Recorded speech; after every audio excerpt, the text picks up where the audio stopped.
그 약을 끊고 싶어하는 환자분들은 굉장히 많다. 그리고 그거를 끊고 싶어하는 환자가 정신력이나 의지 문제는 절대 아니다. 1도 아니고, 왜냐면 나도 먹어봤으니까 끊는 게 얼마나 힘든 줄 알고, 이제 원래의 불안을 치료하기 위해서 뿐만 아니라 약 때문에 변해버린 일종의 생존 본능이라고 볼 수 있지. 그래서 이제 이건 단순한 금단이 아니라 사실상 뇌 손상, 그러니까 브레인 인주리라고 이제 말씀을 하시더라고. 그래서 이게 아주 심각한 개념인데, 사람들은 대체 뭘 어떻게 해야 되는 건지, 빠져나올 길이 있는 건지. 당연히 이제 빠져나올 길이 있으니까 조세프 박사도 그렇고 나도 이렇게 나와서 얘기를 하고 있겠지. 정신과 약을 단약하고 싶어하는 사람들만 진료를 보고 있는 데가 가장 간단한 3대 원칙을 한번 얘기를 해볼게.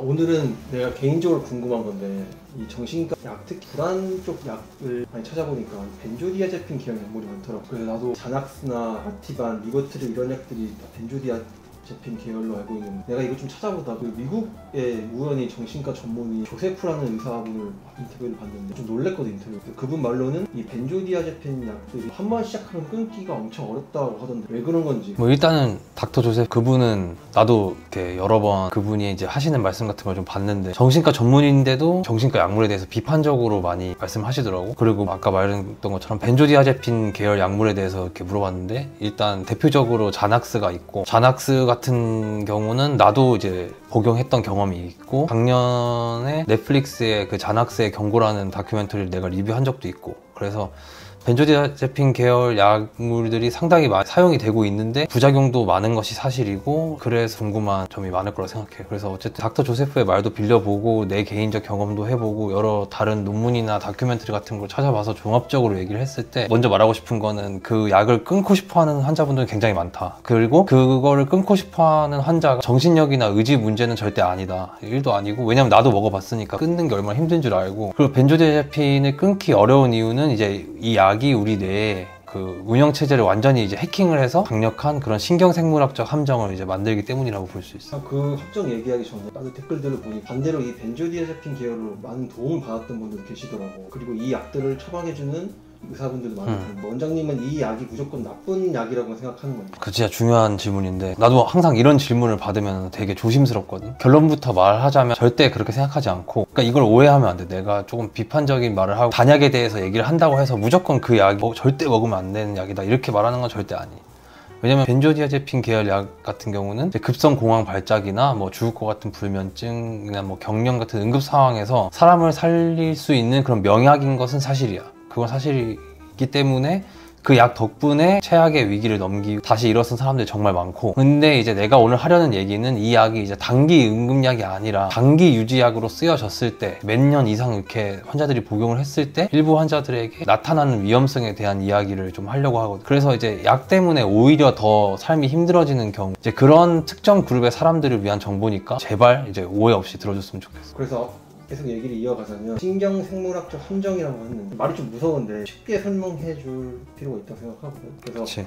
정확히 이 벤조디아제핀이 우리 뇌에서 정확히 어떤 일을 하는 건지. 쉽게 얘기를 하자면, 이거는 내가 학부 시절에 약물의 오남용, 그리고 향정신성 약물, 마약 약품에 대해서 따로 이제 수업을 들은 적이 있거든. 화학과 수업에서. 그거를 그 수업 때 들었던 내용이기도 하고, 또 최신의 업데이트된 내용을 봤을 때 크게 다른 점이 없기도 하고, 어쨌든 쉽게 풀어서 설명을 하자면, 이제 우리 뇌에는 이제 자동차처럼 이제 가속 페달 이제 흥분 시스템이라고 할게. 그게 있고, 이제 브레이크 페달이 있어. 그 브레이크 페달은 이제 억제 시스템이라고 얘기를 하고, 이제 그 두 개가 이제 균형을 맞춰야 되는데, 뇌에 이제 주된 브레이크가 바로 이제 가바라는 물질이거든. 그러니까 우리가 불안하거나 흥분하면 이 브레이크가 잘 안 밟히는 상태를 말하는 거지.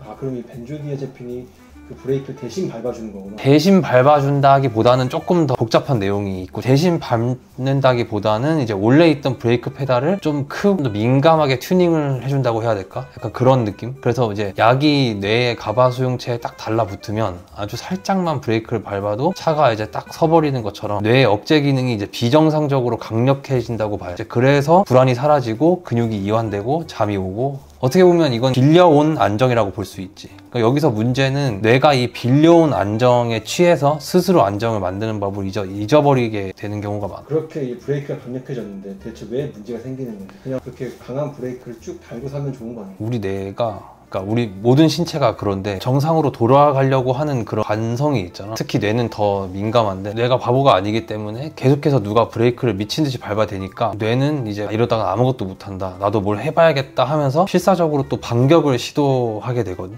이게 바로 이제 신경 적응이라는 건데, 쉽게 말하는 이제 의존으로 가는 그런 지름길이라고 볼 수 있지.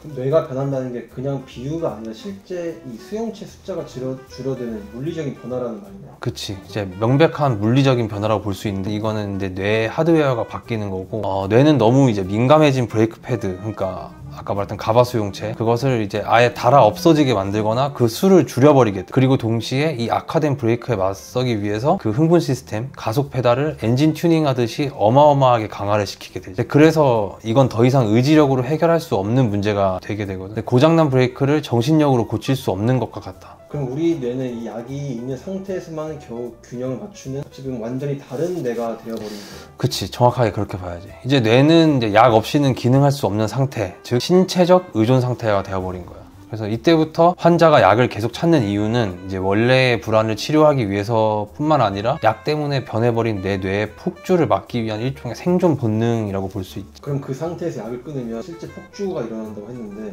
그 조세프 박사가 인터뷰에서 말한 것처럼 바인드라고 표현하더라고요. 그게 바로 이런 현상인 거지. 그치. 그 조세프 박사님 이제 미국 정신과 의사 선생님인데, 이 현상을 단순 금단 증상을 넘어서 벤조디아제핀 유발 신경 기능 장애, 그러니까 영어로 줄여서 BIND, BIND라고 하는데, 벤조디아제핀 Induced Neurological Dysfunction이라고 이제 이름을 붙였어. 그래서 이제 이건 단순한 금단이 아니라 사실상 뇌 손상, 그러니까 브레인 인저리라고 이제 말씀을 하시더라고. 그래서 이게 아주 심각한 개념인데, 손상, 그러니까 인저리라는 거는 회복의 시간과 인내, 그리고 올바른 조건이 필요하다는 뜻이야. 그래서 그냥 참는다고, 무작정 참는다고 해결될 문제가 아니라는 거죠. 불안 치료하려고 먹은 약 때문에 뇌가 손상이 된다는 겁니다. 그러면 조세프 박사가 설명한 바인드의 증상들, 구체적으로 어떤 것들이 있는지? 바인드의 증상은 이제 우리가 상상하는 거 이상으로 조금 무서울 수도 있어. 왜냐면은 이전에 겪었던 불안과는 좀 차원이 다르다고 해야 돼. 어떻게 보면 나도 이제 자낙스를 복용하고 끊는 과정에서 이걸 좀 겪었던 것 같은데, 지금 와서 보면 그때는 내가 이거를 바인드라고 인식하지 못했지만, 그래서 실제로 이제 조세프 박사가 인터뷰한 이제 환자들의 증언들에 따르면 이제 몸 안에서 휴대폰 진동이 울리는 듯한 내부 진동, 뭐 가만히 있지 못하는 극심한 안절부절함, 정좌불능증이라고 불리는, 그리고 이제 피부가 불타는 듯한 자결감, 그리고 전기가 흐르는 듯한 신경통, 귀에서 비행기 소리가 들리는 이명 등이 이제 나타나게 되거든. 내가 만났던 한 전직 프로그래머 환자분도 이제 바인드 때문에 모니터 빛만 봐도 눈이 타는 듯한 고통을 느낀다고 하셨고, 또 키보드를 칠 때 손가락이 전기에 감전된 것 같다고 하신 분이 계시거든요. 당연히 그렇게 되면은 평생 해오셨던 그 프로그래머 일을 하기가 좀 힘드시게 되죠. 그러면 이건 그냥 금단 증상으로 말할 수준이 아니라 완전히 다른 수준의 병으로 되는 거예요? 그래서 이제 큰 문제가 되는 것 같아요. 특히나 이제 벤조디아제핀 금단은 약을 끊고 몇 달 뒤에 갑자기 증상이 나타나는, 조세프 박사가 얘기하는 바닥이 무너지는 현상, The bottom falls out 이라고 부르는 그런 지연된 금단이 흔하거든. 그래서 뇌의 적응이 워낙 깊어서 약이 사라진 뒤에도 한참 동안 버티다가 갑자기 댐이 무너지듯이 와르르 무너지는 경우가 있어.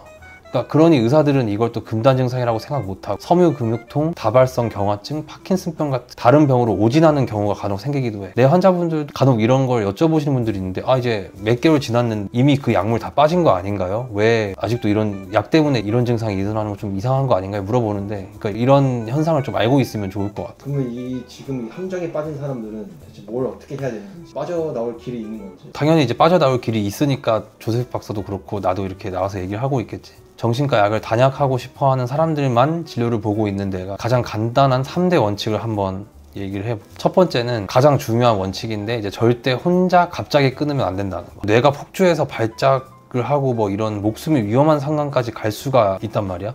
그래서 이건 사실 많은 분들이 알고 있어서 그 분야의 전문가를 일단 찾아야 한다. 그건 말씀드리고. 첫 번째 많이들 알고 있는 절대 혼자 끊지 않는 거. 두 번째는 뭐가 있을까요? 둘째는 약을 줄이기 전에 내 불안의 뿌리부터 찾아라. 약은 어떻게 보면은 그냥 현재 불편한 증상을 덮는 그런 응급처치, 그러니까 뚜껑이었을 뿐이거든. 그러니까 그 뚜껑을 열기 전에 그 안에서 뭐가 끓고 있는지부터 좀 알아야 돼. 나는 왜 불안한가? 이 질문에 답을 줄 수 있는 좋은 전문가를 만나는 게 사실상 단약의 진짜 시작이라고 볼 수 있어.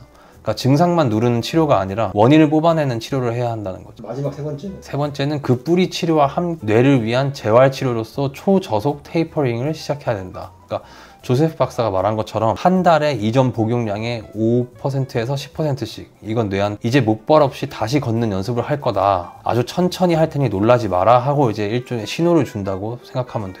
그러니까 이 과정을 서두르는 건 다리가 부러진 사람한테 재활치료 없이 목발만 빼 걸어라 이렇게 하는 거랑 똑같거든. 결국 더 크게 넘어질 뿐이고 그래서 더 큰 부상으로도 이어질 수 있고 이렇게 생각하면 돼. 근데 문제는 이러한 테이퍼링을 전문적으로 도와주는 기관이 뭐 해외에도 흔치 않은데 국내에는 더 흔치가 않아. 그럼 뿌리부터 치료하면서 천천히 줄여나가면 이 뇌 손상에서 회복될 수 있는 건지 진짜 희망이 있는 건지. 당연하지. 물론 이게 쉽지 않고 고통스럽고 근데 긴 싸움이 될 수는 있지만 조세프 박사도 강조를 하듯이 우리 뇌는 스스로 회복하고 재구성하는 그런 놀라운 능력이 있어. 그걸 이제 신경 가소성 이라고 하는데 그걸 우리가 갖고 있거든. 그래서 안전한 감량 이런 걸 통해서 뇌에게 충분한 시간과 올바른 자극을 주면 뇌는 서서히 스스로 브레이크 시스템을 복구하고 과열된 엔진을 진정시키면서 새로운 균형을 찾아가게 돼. 이걸 성공하면 어떻게 되는 건지. 이건 이제 내가 진료를 본 사람들의 이야기를 좀 전달하는 게 많이 정확할 것 같은데 먼저 약이라는 화학적 목발 없이 스스로 균형을 그리고 걷게 된다고 말씀하시는 경우가 많고 그리고 이제 확실히 맑은 정신으로 살아가게 된다고 하시더라고. 무엇보다 단순히 약에 의존하는 게 아닌 진짜 불안으로부터 벗어났다고 그렇게 많이들 말씀하시고 내가 생각하는 진짜 치료는 사실 약이 없어 이제 병이 오기 전에 삶으로 이제 돌아가는 게 진짜 치료라고 생각을 하거든. 그리고 마지막으로 딱 한 가지만 덧붙이면 이제 오늘 우리가 정말 무섭고 어떻게 보면 좀 힘든 얘기를 했잖아. 다시 한번 말하지만 이 약이 모든 사람에게 나쁜 그런 악마의 약은 아니라는 거 다시 한번 좀 강조를 하고 싶어.